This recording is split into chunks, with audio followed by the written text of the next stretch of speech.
में टॉपिक होता है। तो ऑर्गेनिक केमिस्ट्री में आज हम लोग पढ़ेंगे एरोमेटिसिटी के बारे में। देखो एरोमेटिसिटी होता क्या है। एक्चुअल में एरोमा एक वर्ड होता है जिसका मतलब होता है स्टेबिलिटी। तो आओ समझते हैं क्या है ये। Some cyclic compound, some cyclic compound with conjugation, with conjugation, conjugation क्या है तो यहां पर रेजोनेंस से मतलब है। Some cyclic compound with conjugation which possesses unexpected stability, unexpected stability are termed as aromatic species, are termed as aromatic stability, are termed as aromatic species, and this phenomenon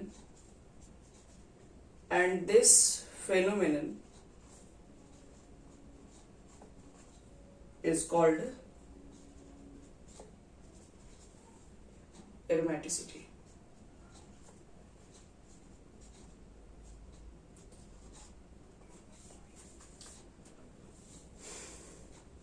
aromaticity का देखो क्या मतलब है। कह रहा है कि ऐसे बहुत सारे साइक्लिक कंपाउंड होते हैं। ऐसे कुछ साइक्लिक कंपाउंड है जिसमें रेजोनेंस पोजेस करता है, जिसमें रेजोनेंस पाया जाता है। और ऐसे कंपाउंड्स के अंदर क्या होता है ना कि जो स्टेबिलिटी है वो थोड़ी बढ़ जाती है। और इसी को हम लोग कहते हैं क्या, हम लोग कहते हैं उसके अंदर एरोमेटिक स्पीसी है ये। एरोमेटिक स्पीसी का मतलब एक साइक्लिक कंपाउंड के अंदर अगर एक रेजोनेंस क्रिएट हो जाए तो उस कंपाउंड्स के अंदर स्टेबिलिटी बढ़ जाती है, जिसकी वजह से उसको हम लोग बोलते हैं कि एरोमेटिक स्पीसी है। और इस फेनोमेनन को हम लोग बोलते हैं एरोमेटिसिटी। तो एरोमेटिसिटी आ जाने से कंपाउंड में स्टेबिलिटी आ जाती है, बड़ी बात ये है। अब ये बात है कि हमें कैसे मालूम चलेगा कि कंपाउंड एरोमेटिक है कि नहीं, एरोमेटिसिटी है कि नहीं। तो एरोमेटिसिटी के होने के लिए कुछ कंडीशन चाहिए, ठीक है, जिसमें हम लोग 3 कंडीशन के बारे में पढ़ते हैं। Condition of aromaticity, condition of aromaticity क्या कंडीशन है। देखो कंडीशन नंबर फर्स्ट, कंपाउंड और स्पीसी should be cyclic, should be cyclic and planar। Planar का क्या मतलब है लिख लेते हैं यहाँ ब्रैकेट में, है तो यहीं तक याद रखिएगा। ये ब्रैकेट में सिर्फ इसको समझने के लिए लिख रहे हैं। कॉन्जिक्यूटिव एटम should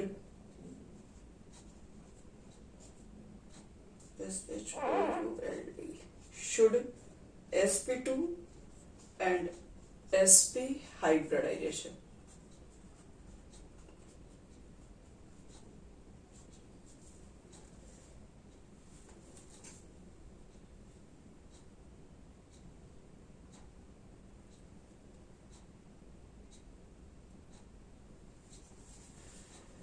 सबसे पहला कि एरोमेटिसिटी अगर वो दिखा रहा है कि नहीं, वो चेक करने के लिए हम लोग क्या करेंगे, कंपाउंड या फिर कोई भी स्पीसी के पास क्या होना चाहिए, साइक्लिक तो होना ही चाहिए। वो साइक्लिक के साथ वो प्लेनर, प्लेनर किसका होता है तो sp2 होता है, उसके पास sp2 या फिर sp हाइब्रिडाइजेशन होनी चाहिए।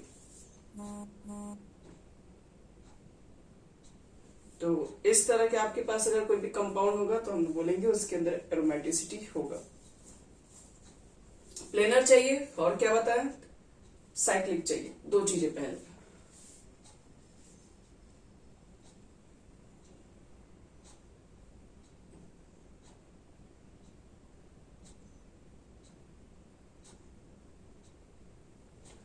Second,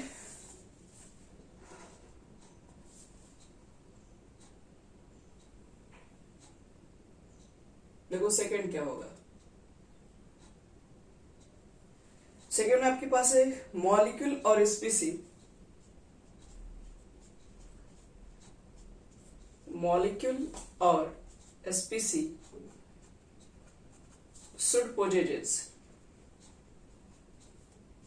should possesses cyclic conjugation।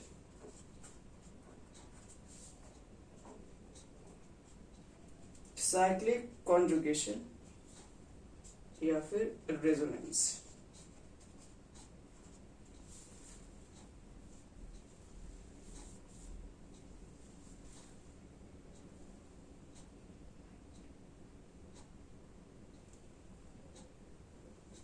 चलिए दो चीज पहले लिख लीजिए अच्छे से। अगर कोई कंपाउंड में दिखाना चाहते हैं कि एरोमेटिसिटी है कि नहीं, तो पहले साइक्लिक होना ही चाहिए, उसके बाद वो प्लेनर। प्लेनर का मतलब है कि उसके कॉन्सिक्यूटिव कार्बन के पास sp2 या sp हाइब्रिडेशन होनी चाहिए। सेकंड, मॉलिक्यूल या स्पीसी के पास साइक्लिक कॉन्जुगेशन चाहिए। साइक्लिक कॉन्जुगेशन मतलब है कि उसके अंदर रेजोनेंस भी होना चाहिए। और तीसरा,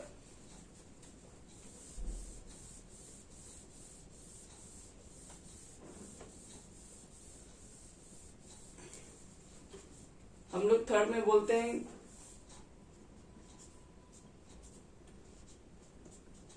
हकल रूल। ये हमारे साइंटिस्ट हैं, इन्होंने भी कुछ अपनी बात को रखी है।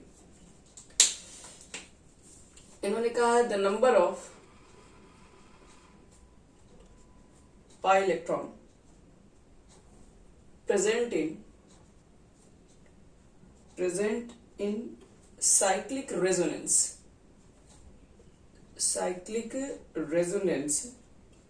should be equal to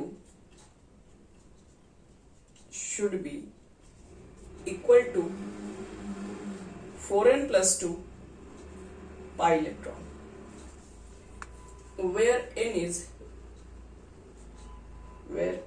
is a whole number। मतलब n का मान जो है वो 0, 1, 2, 3 ऐसे करते करते बढ़ेगा। Equal to 4n plus 2 pi electron है।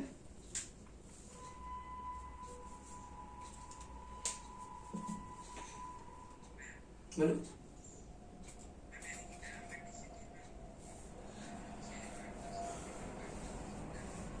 जो इस फॉर्मूला पे सेट हो जाए बता रहा है। पहले यहां तक हो गया। अब एक एग्जांपल दे के क्लियर करवा रहे हैं इसमें क्या क्या चीजें बोला जा रहा है। ये तो 3 कंडीशन लिख लिए, तीनों कंडीशन क्या है ये तीनों एक एग्जांपल में क्लियर हो जाएगा। हो गया बच्चे लोग यहां तक सबका? चलिए तो एक एग्जांपल देके इस बात को हम लोग समझने जा रहे हैं।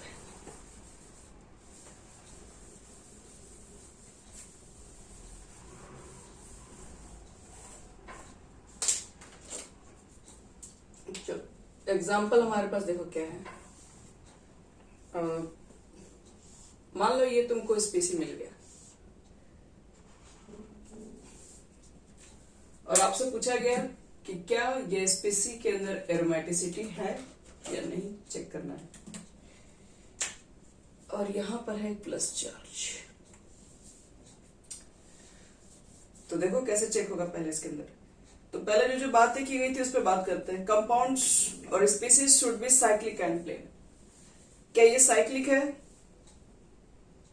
तो साइक्लिक का मतलब क्या है? क्लोज फिगर है तो साइक्लिक है। ये तो साइक्लिक है। क्या ये प्लेनर है? प्लेनर का मतलब होता है कि कॉन्सिक्यूटिव कार्बन के पास sp2 हाइब्रिडाइजेशन चाहिए। यहां पे चेक कर लो। तो अब बताओ तो इस कार्बन का कितना होगा हाइब्रिडेशन? एक सिंगल बॉन्ड इधर है और यहाँ पे डबल बॉन्ड में एक सिग्मा बॉन्ड और इसके साथ हाइड्रोजन है, यहाँ पर भी सिग्मा बॉन्ड। 3 सिग्मा बॉन्ड है। 3 सिग्मा बॉन्ड के लिए sp2 लिखते हैं। यहां पर भी sp2 आएगा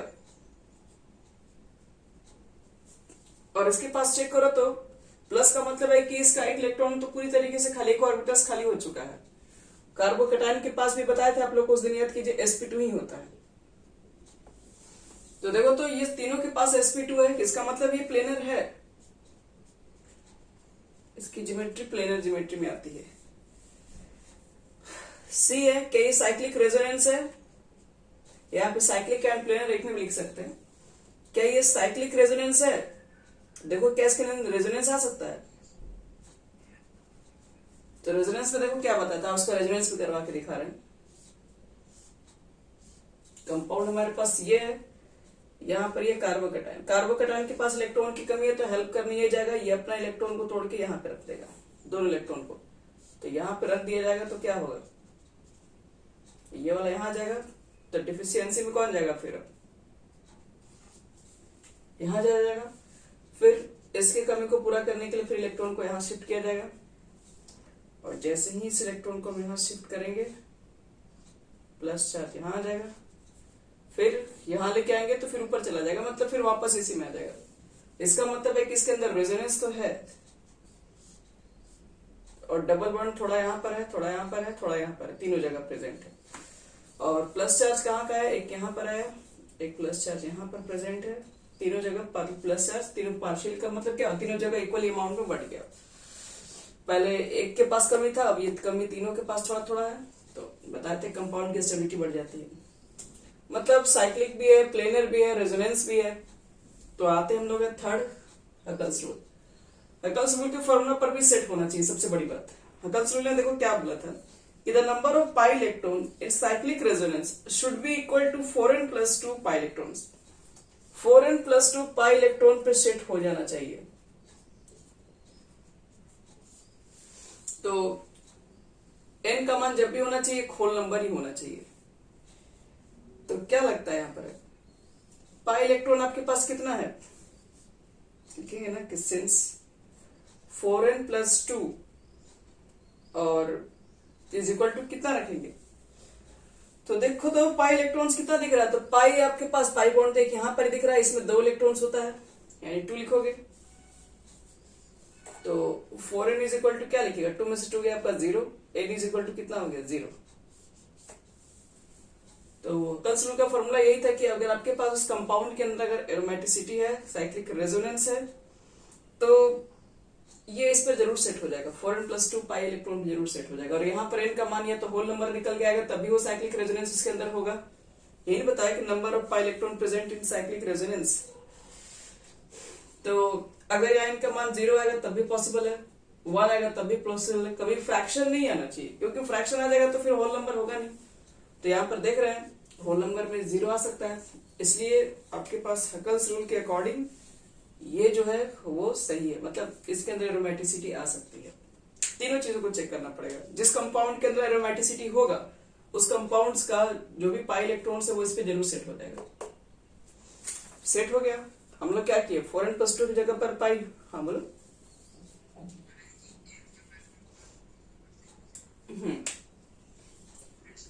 नहीं, होल नंबर आएगा तभी वो सही होगा, फ्रैक्शन होगा तो फिर नहीं आएगा इसके अंदर।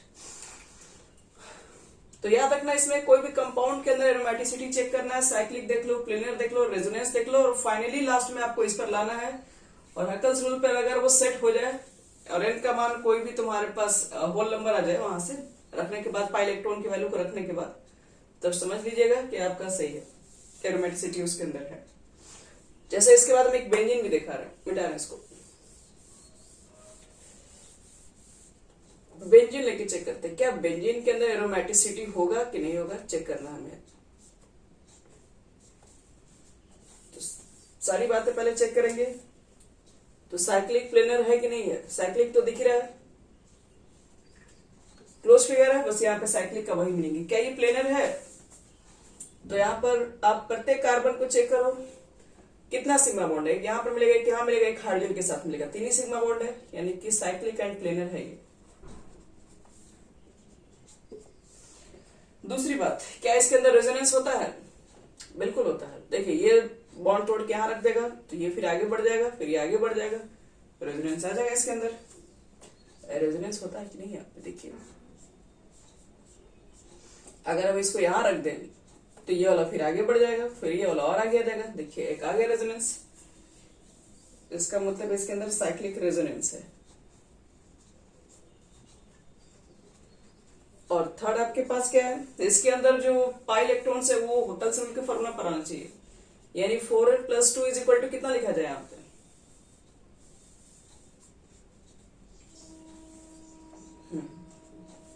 6। तो n का मान कितना हो जाएगा,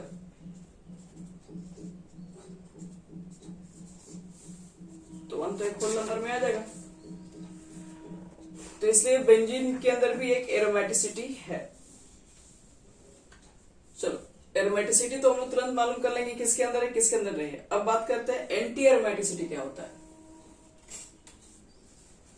उसके बाद तीनों पढ़ाने के बाद फिर लास्ट में देंगे चेक करने के लिए, आप लोग बताने के लिए।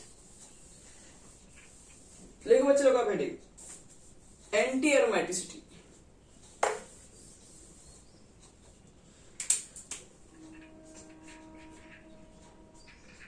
Anti aromaticity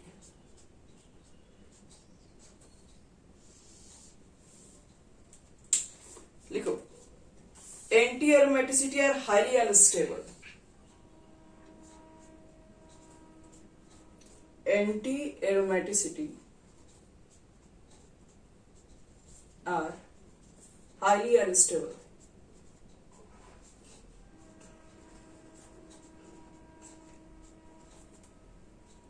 cyclic conjugated compound और SPC, कंपाउंड और SPC, वह साइक्लिक कंपाउंड या SPC जो बहुत ज्यादा अनस्टेबल है उसको एंटी एरोमेटिसिटी कहते हैं। अब ये चीजें हमें कैसे मालूम चलेगा कि वो स्टेबल है कि नहीं है,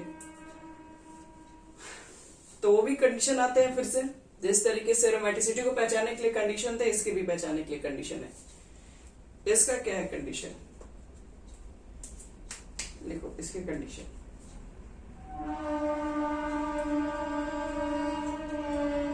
कंडीशन फॉर एंटी एरोमेटिसिटी।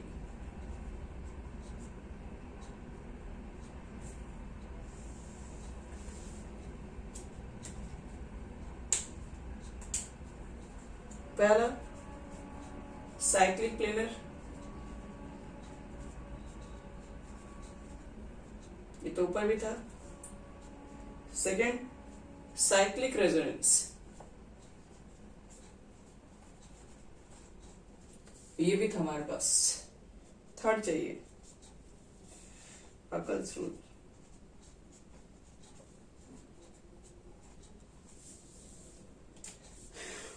कहोगे तीनों सेम ही हो गया तो फिर कैसे पता करें। यहां पर देखिए हकल्स रूल थोड़ा अलग तरीके से दिए हैं। यहां पर बोला गया है कि the number of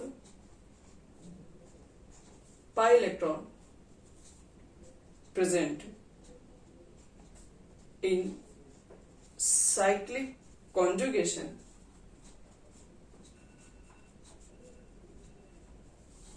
should be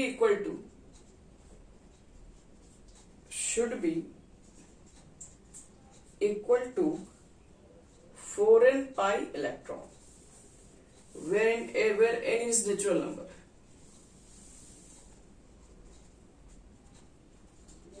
Where n is natural number मतलब n का जो मान होगा 1 2 3 रखते चले जाओ।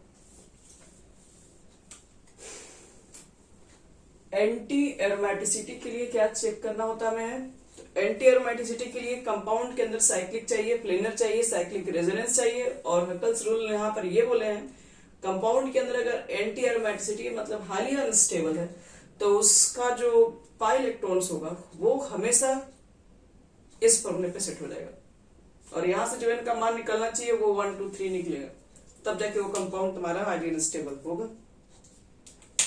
तो आओ चेक करते हैं एग्जाम्पल लेके इस पर।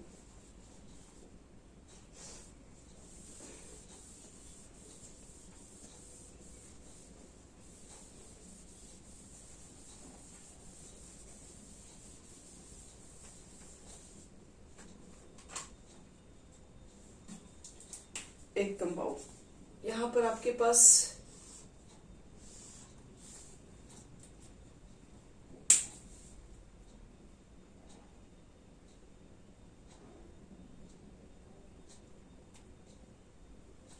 देखो यहाँ पर क्या हमारे पास है, यहाँ पर हमारे पास एक कंपाउंड है और यहाँ डबल बॉन्ड है और इसके ऊपर एक नेगेटिव चार्ज है। मुझे चेक करना है ये कंपाउंड एंटी एरोमेटिसिटी है यानी हाईली अनस्टेबल है कि नहीं। कैसे पता करेंगे? तो चेक करेंगे कंडीशन। फर्स्ट कंडीशन क्या था? साइक्लिक। क्या ये कंपाउंड साइक्लिक दिख रहा है तुम लोगों को? क्लोज फिगर है, साइक्लिक है। क्या इसके अंदर sp2 हाइब्रिडेशन दिख रहा है? एक मिनट, इसका कितना है? sp3। इसका कितना है? और यहां पर कितना है? तो उसका मतलब प्लेनर इसके अंदर भी है, पूरी नहीं है लेकिन है।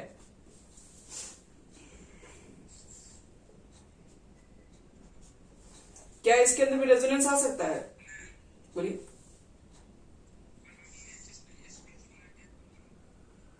स्टॉप हो जाएगा। हाँ वो बता रहे हैं कैसे उसके अंदर निकालते हैं।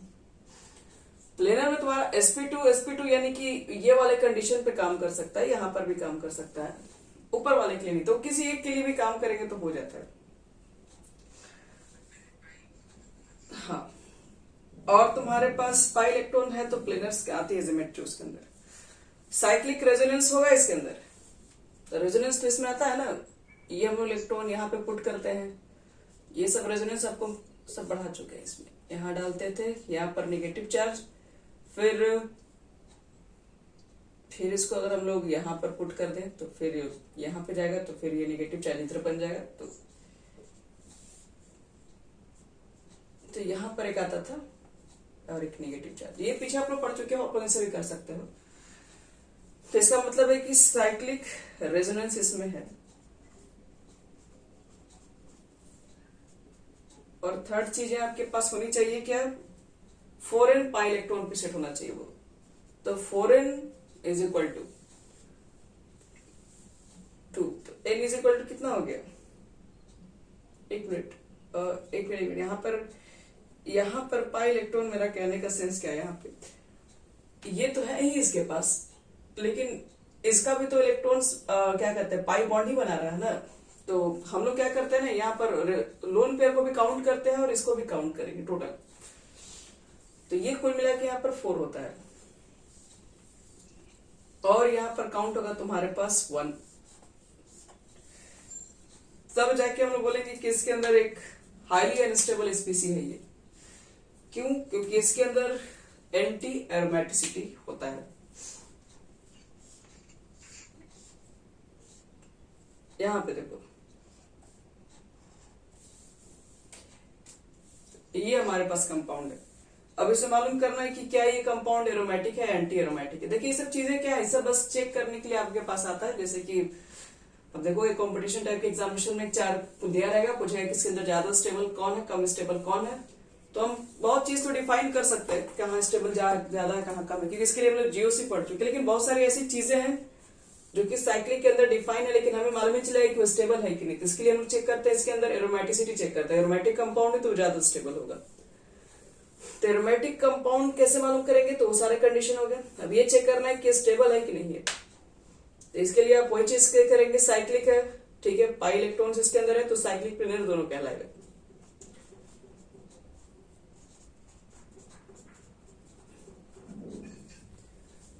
क्या इसके अंदर रेजोनेंस बन सकता है? तो ये वाले इलेक्ट्रॉन को यहाँ पे पुट कर सकते हैं, तो ये फिर यहाँ पर भी आ सकता है, यानी कि साइक्लिक रेजोनेंस है इसमें। और साइक्लिक रेजोनेंस करने के बाद आपके पास इसके जो पाई इलेक्ट्रॉन्स है, यानी 4n इज इक्वल टू कितना लिखोगे? तो यहां पर 1। तो इस कंपाउंड के अंदर एंटी एरोमेटिसिटी है, तो इसलिए हम एंटी एरोमेटिसिटी भी चेक कर सकते हैं है कि नहीं। बोलो।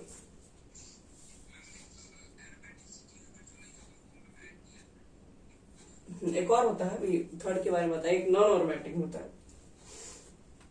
3 चीजें, ये हो गया बच्चे लोग एरोमेटिसिटी, दूसरा हो गया एंटी एरोमेटिसिटी, और लिखिए थर्ड नॉन एरोमेट। ये तीनों हम लोग समझ लेंगे, तब जाके आज पढ़ेंगे, बेंजीन स्टार्ट करेंगे।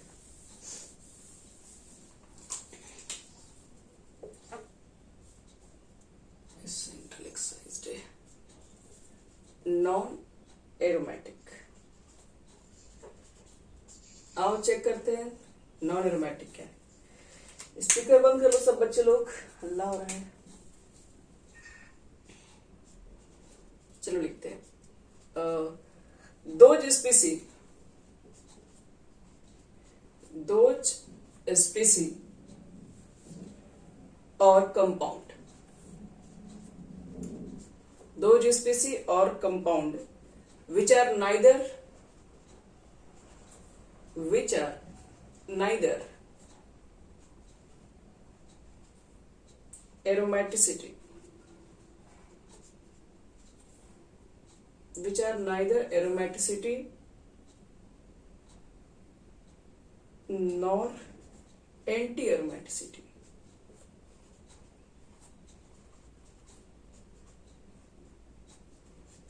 are termed as non-aromatic।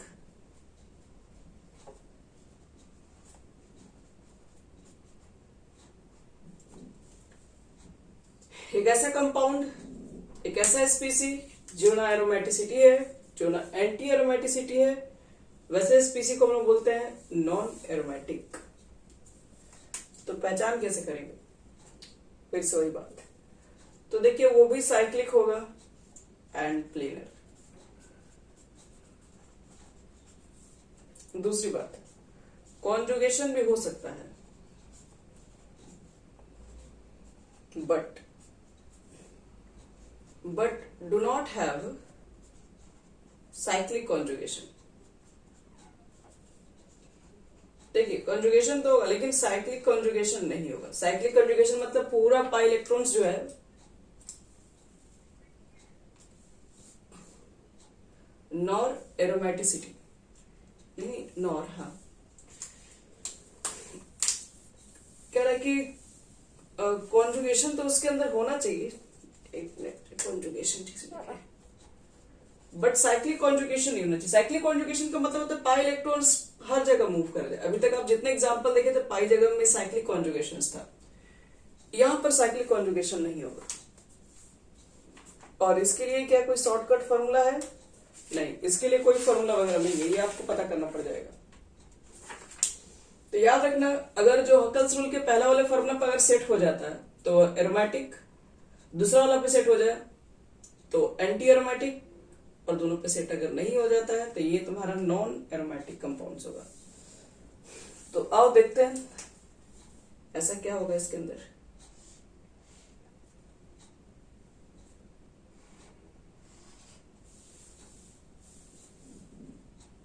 हम आपसे पूछेंगे क्या इस कंपाउंड के अंदर, आपको बताना है क्या इस कंपाउंड के अंदर साइक्लिक है, ये साइक्लिक एंड प्लेनर। प्लेनर का मतलब एक चीज और भी है, ये एक हम इसके एक प्लेन में इसको ड्रॉ कर सकते हैं कि नहीं, हो सकता है पाई इलेक्ट्रॉन्स है ही इसके अंदर। और देखो क्या इसके अंदर कॉन्जुगेशन होगा, क्या इसके पाई इलेक्ट्रॉन मूव कर सकते हैं?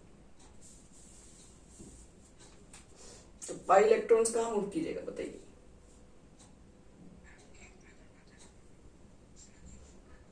इसको कह रहे हैं आप यहां लेके आएंगे। देखो ये sp2 है, sp2 sp2 sp2, और यहां पर कितना है, यहां पर sp3, यहां पर कोई कैटायंस नहीं है, कोई लोन पेयर नहीं है। तो एक चीज बताओ, थोड़ा सा यहां पे हम क्लियर करवा दे रहे हैं। इस कार्बन के पास कितना हाइड्रोजन होगा? दो बॉन्ड है। अगर हम इसको यहां रख दें सपोज कीजिए, तो इसको यहां रख देंगे तो बताओ ये कौन सा बॉन्ड तोड़ेगा? हाइड्रोजन का बॉन्ड तोड़ेगा, किसका बॉन्ड तोड़ देगा? क्योंकि अगर इसको हम यहां रखेंगे तो कार्बन 5 बॉन्ड बना लेगा ना, तो हाइड्रोजन तो टूटता नहीं है ना। रेजोनेंस में क्या किसी का बॉन्ड टूटता है? रेजोनेंस में तो सिर्फ पाई इलेक्ट्रॉन मूव करते हैं ना। अगर हाइड्रोजन टूटेगा तो फिर तो वो अलग क्या बोलते हैं, रेजोनेंस नहीं, तो हाइपर कॉन्जुगेशन के अंदर आ जाएगा फिर। तो हम इसको यहां रख ही नहीं सकते, क्योंकि यहां पे इसको रखेंगे तो फिर ये 5 बॉन्ड हो जाएगा, ये फिर ऐसे भी अनस्टेबल हो जाएगा। तो हम लोग क्या करेंगे, इसके अंदर कह रहे हैं कि इसके अंदर रेजोनेंस नहीं बना सकते। अब देखो, लेकिन अगर इसको हम यहां रख दें, इसको यहां पे, तो क्या होगा? तो इसको यहां रख दोगे तो किसकी वैलेंसी बढ़ जाएगी? तो ये वाला तो अभी भी सेम रहेगा, इस कार्बन की वैलेंसी बढ़ जाएगी। तो ये क्या करेगा फिर? ये अपना उठा के आगे रख सकता है यहाँ पे, तो यहाँ पर ये भी नहीं रख सकता है। क्यों? क्योंकि ये जैसे यहाँ पर रखेगा फिर इसका भी तो 5 हो जाएगा, फिर ये क्या करेगा? तो इसके अंदर कहने का मतलब दिख रहा है, रेजोनेंस क्रिएट नहीं हो पा रहा सही ढंग से। तो हम लोग बोल सकते हैं कि इसके अंदर रेजोनेंस की कमी है, साइक्लिक रेजोनेंस ही नहीं है, सॉरी साइक्लिक रेजोनेंस नहीं है।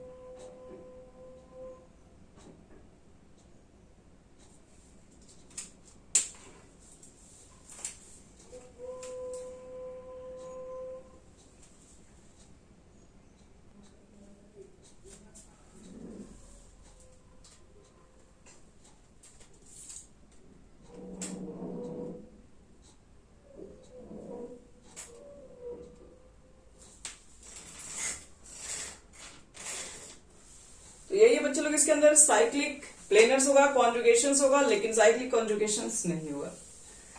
तो इसी तरीके से हम लोग देख के पहचान सकते हैं।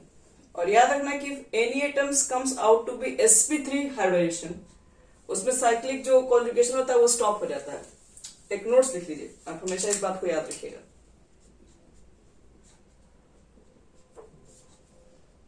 If any atoms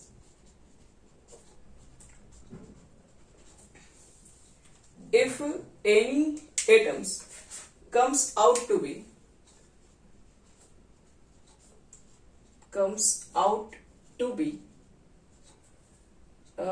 sp3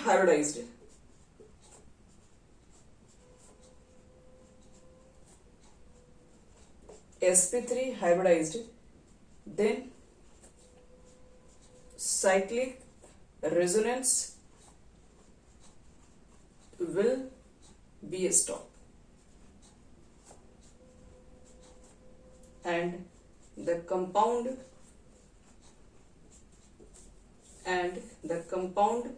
or SPC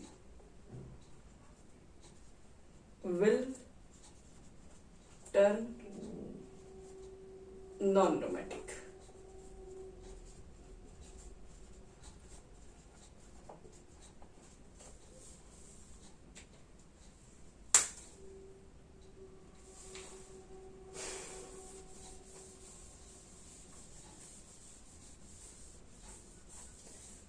तो अगर मान लो आपको ऐसा ऑप्शन अगर मिल जाए जिसमें कंपाउंड के अंदर एरोमेटिसिटी भी है, एंटी एरोमेटिसिटी भी है, नॉन एरोमेटिक है, तो हम स्टेबल किसको मानेंगे ज्यादा?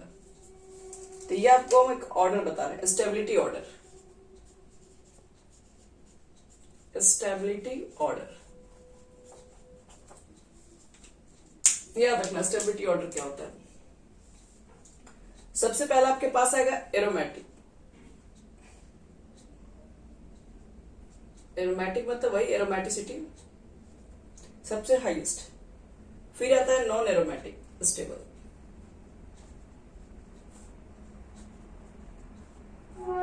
और सबसे लास्ट होता है एंटी एरोमेटिक। ये स्टेबिलिटी ऑर्डर याद रखना। Aromatic highly stable, non aromatic उससे थोड़ा ज्यादा, सॉरी उससे थोड़ा कम, एंटी एरोमेटिक तो हाईली अनस्टेबल होता है।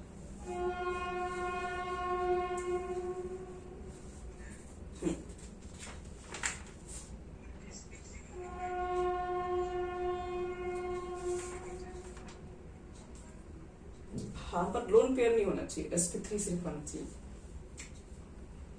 तो उसमें तो लोन पेयर था ना, उस लोन पेयर की वजह से था, वो इलेक्ट्रॉन पाई बॉन्ड में पार्टिसिपेट कर रहा था। यहाँ पर ऐसा कुछ नहीं रहेगा।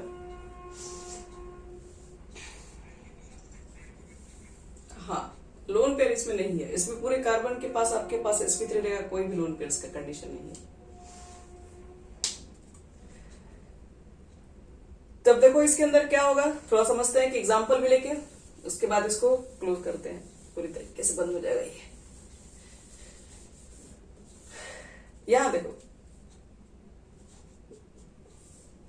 तुम्हारे पास दिया हुआ एक एग्जाम्पल, एक ये है जिसके ऊपर प्लस चार्ज है, और एक ये है जिसके ऊपर एक निगेटिव भी चार्ज है, एक तुम्हारे पास यहाँ पर क्या है, बोरोन है।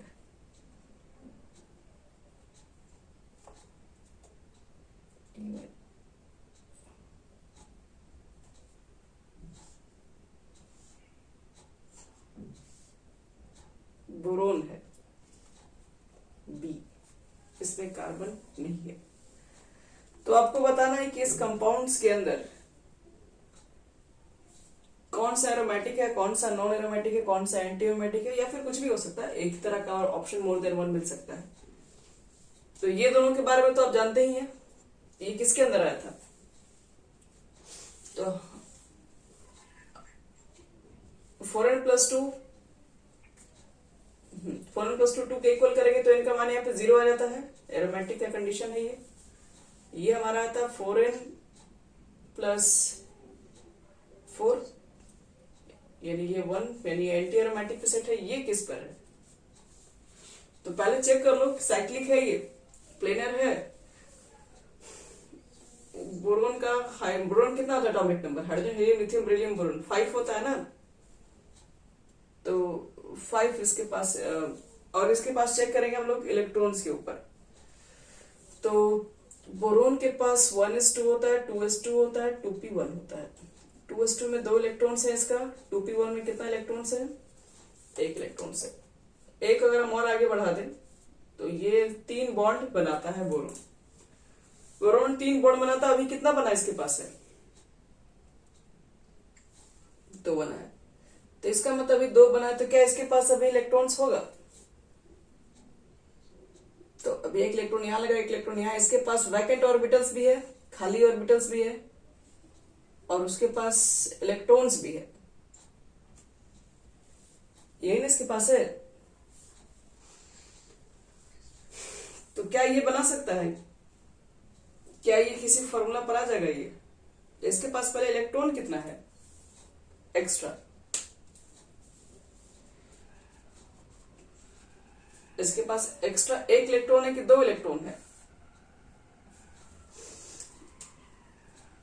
और अगर मान लो कि अगर हम इसके ऊपर अगर हम एक प्लस चार्ज अगर दे दें तो इसका मतलब है कि भी एक इलेक्ट्रॉन खत्म हो गया।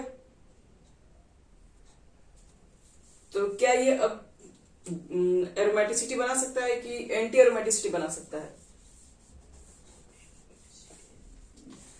तो देखो, ये इसके ऊपर प्लस चार्ज अगर हम दे दें तो इसका जो भी एक इलेक्ट्रॉन इसके पास बचा हुआ था वो पूरी तरीके से खाली हो चुका है।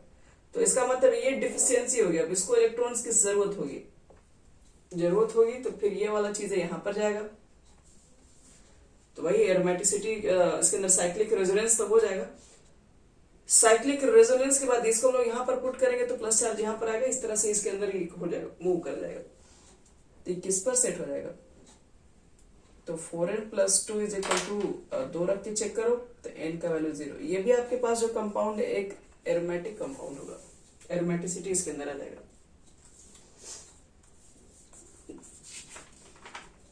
तो इसके अंदर एक और दे रहे हैं, इसके अंदर चेक करो।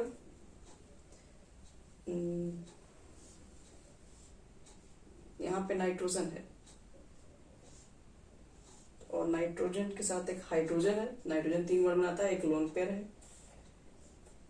देखो ये किस तरह का कंपाउंड है? क्या ये एरोमेटिक कंपाउंड है या फिर नॉन एरोमेटिक या एंटी एरोमेटिक, जो भी है। तो पहले साइक्लिक तो दिख रहा ही है, प्लेनर भी इसके अंदर है, साइक्लिक रेजोनेंस होगा। तो इसको हम यहां रख देंगे तो ये फिर टूट के आगे चला जाएगा। तो साइक्लिक रेजोनेंस तो इसके अंदर हो ही जाएगा। साइक्लिक रेजोनेंस होने के बाद हमको ये चेक करना है, क्योंकि साइक्लिक रेजोनेंस तो वही दोनों चीज में होता है, एरोमेटिक में भी होता है और एंटी एरोमेटिक में भी होता है। तो अब फॉर्मूला चेक करेंगे कौन से फॉर्मूला पर सेट हो रहा है। तो 4n+2 इज इक्वल टू कितना यहाँ पर है? 2 2 4 2 6, यानी कि 4n इज इक्वल टू कितना हो जाएगा? n इज इक्वल टू 1 आ जाएगा ना। और या तो तुम जब उस पर रख के चेक करोगे 4n प्लस कितना 6 रखोगे तो ये तो फ्रैक्शन आ जाएगा, तो इस पे तो सेट नहीं हो रहा। मतलब ये कंपाउंड आपका किसके अंदर आ जा रहा है? एरोमेटिसिटी के अंदर आएगा। एक और दे रहा कंपाउंड, उसको चेक करो।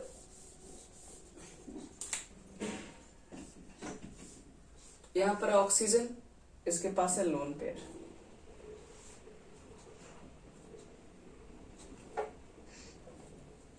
और यहां पर ये चेक करो तो ये कैसा कंपाउंड है, एरोमेटिक है कि एंटी एरोमेटिक है, क्या है ये?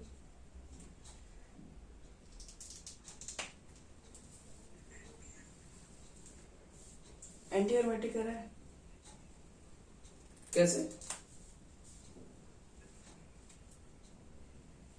हाँ, लेकिन उस फॉर्मूला से आएगा तब तो। वो फॉर्मूला कितना होता है? 4n is equal to pi electron. तो 4n इज इक्वल टू 6 कहां सेट हो रहा है इस पे? यहां से तो फ्रैक्शन आ जाएगा ना। यहां बताओ, साइक्लिक है, प्लेनर भी है, रेजोनेंस भी इसके अंदर आएगा, तो सब कुछ मिला जुला के लास्ट में आते हैं ये किस फॉर्मूला पे सेट हो जाएगा? एक 4n+2 बताओ तो पहले किसमें कितना पाई इलेक्ट्रॉन है? 8 है। ध्यान से पहचानो। ये क्या लग रहा है? ये दोनों अपना लोन पेयर ये पार्टिसिपेट करेगा, ये तो एक ही हो रख के काम चल लेगा ना। इसको क्या मतलब है? 2 2 4 2 6 नहीं जी, कभी देखे हो क्या? इधर भी लगा देगा, इधर भी लगा देगा, दोनों एक साथ कहाँ यूज होता है कभी भी?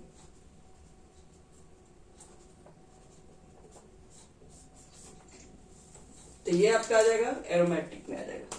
यही है, एरोमेटिक चेक करना है, कंपाउंड की स्टेबिलिटी को चेक करना। 4 ऑप्शन दिया रहेगा तो चेक करना उसमें से एरोमेटिक कौन है। एरोमेटिक है तो ज्यादा स्टेबल है, नहीं है तो ये हमारे पास हो गया। कभी कभी एग्जामिनेशन में हल्का से क्वेश्चंस भी डायरेक्ट पूछ लिया जाता है, कल से फिर नोट्स लिखें क्या होता है।